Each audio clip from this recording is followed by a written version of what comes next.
All right, time for another dad story. This is another U-City themed one. This is also a Pershing, the elementary school themed one.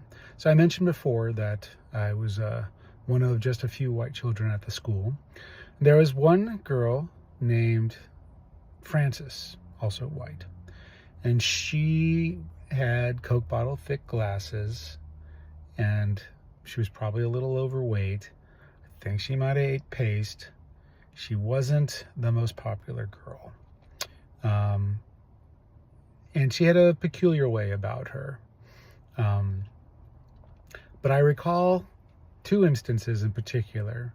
One was she had talked about how her and her mom would spend vacations in Mexico, which, for us in Missouri, that was pretty foreign, certainly in the mid 70s. But she didn't say Mexico, she'd say Mexico. Now, today, we know that that's how people in Mexico say Mexico. But as a fourth grader or third grader, whatever we were, that didn't make any sense to us. And I didn't do it so much, but there was a lot of ridiculing of her for mispronouncing Mexico. And it was interesting to me. It's interesting to me now in retrospect, knowing that, she had to endure being ridiculed while being right. And, it's kid behavior. It's not the kind of things that I think about as an adult, but it sure is relevant to me as I consider people with different ideas or different ways of being, to make sure to seek understanding before I condemn.